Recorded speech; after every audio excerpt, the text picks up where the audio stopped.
We open on a completely desperate scene. Picture this: a family frantically waving their phones around, just desperately searching for a tiny sliver of free Wi-Fi in their cramped, semi-basement apartment. This is the Kim family, and they are literally cut off from the world.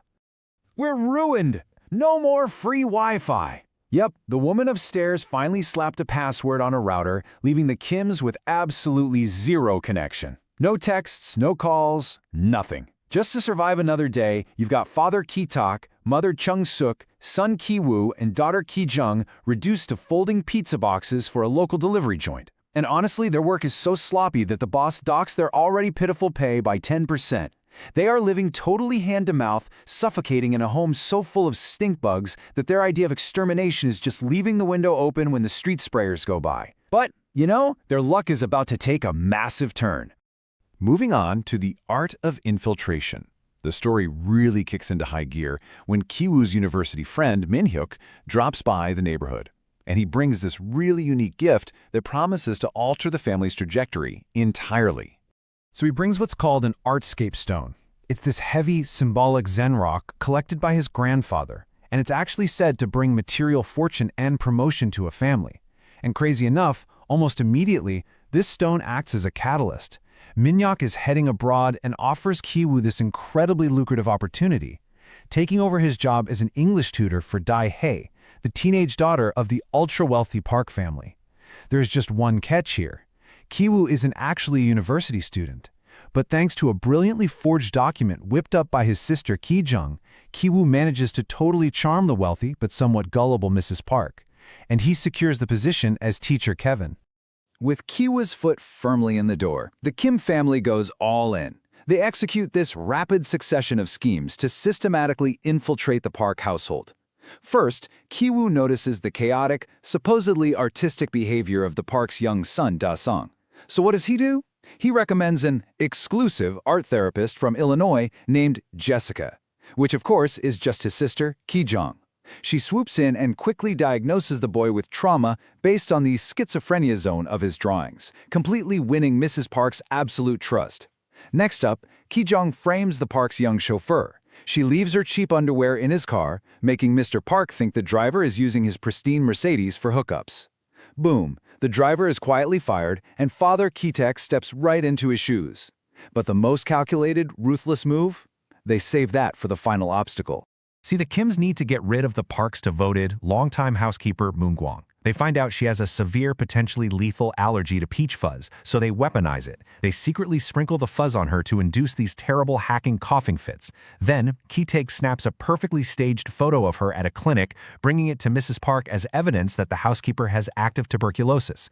The terrified Parks dismiss her immediately. This leaves the door wide open for Mother Chung-suk to step in as the brand new housekeeper through a totally fake VIP agency called The Care.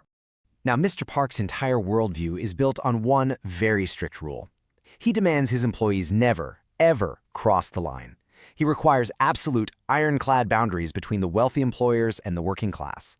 Yet the very second the Park family leaves for a camping trip to celebrate their son's birthday, the Kims just completely ignore that line. I mean, they take over the sprawling, luxurious mansion. They're drinking the expensive whiskey, feasting on the food, and lounging in the expansive living room, just absolutely relishing their secret reign as the masters of the empty house. And then we get to the secret bunker. Here, the narrative takes a sudden, really dark turn. While the Kims are drunkenly celebrating in the middle of this massive thunderstorm, the intercom abruptly buzzes. And guess who it is? It's Moon-gwang, the fired housekeeper. She is standing out there in the pouring rain, bruised and desperate, practically begging to be let inside to retrieve something she left behind in the basement. Reluctantly, Chung-suk opens the door, completely unaware of the insane twist waiting for them below.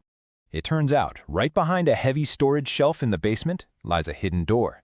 The original architect of the mansion, Nam-gung, actually built a secret underground bunker to hide from creditors or a North Korean invasion.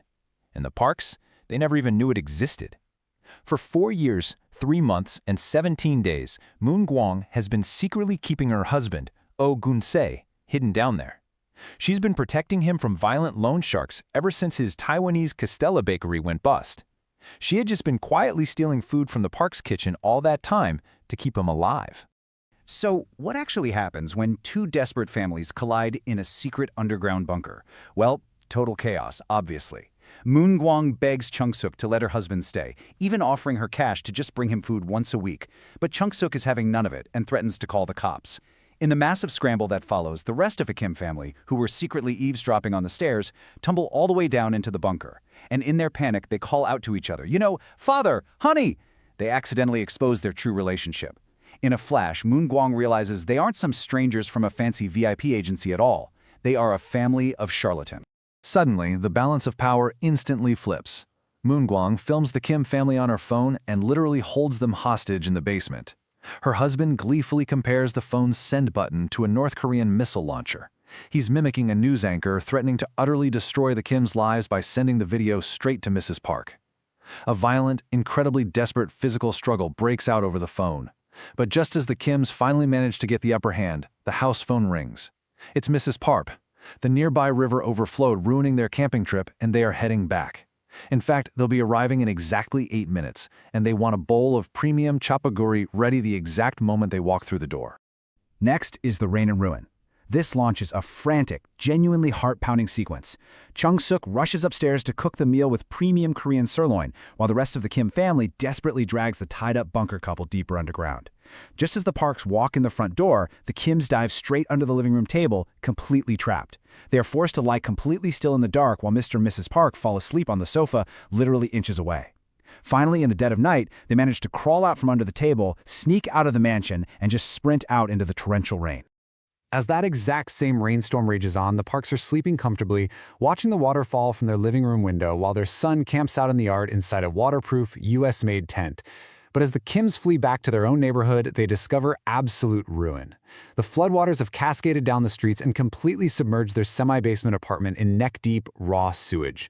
Their home, their belongings, literally everything is destroyed.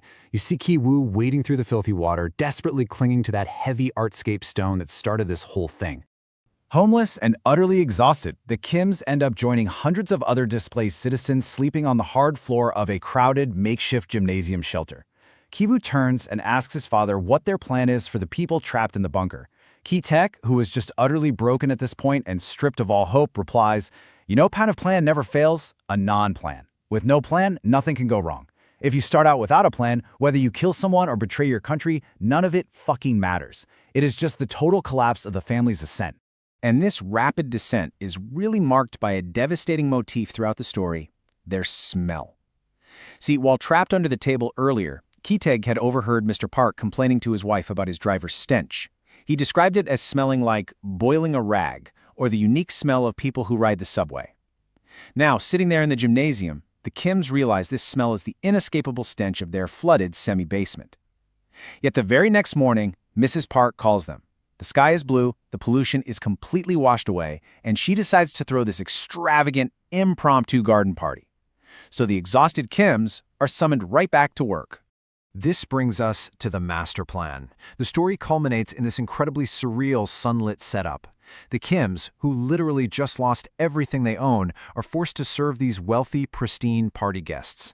Ki-taek is coerced by Mr. Park into dressing up as a Native American for a surprise attack on the birthday cake. He's forced to play the compliant servant while just simmering with exhaustion and deep humiliation. Meanwhile, Ki-woo, carrying that heavy stone, descends back into the dark bunker, fully intending to confront the trapped couple. But down in the dark, the whole situation unravels. Moon Gwang has died from a concussion she sustained the previous night. Her husband, Gin-se, is driven completely mad by grief. He ambushes Ki-woo, bludgeoning him with the very artscape stone that was meant to bring fortune.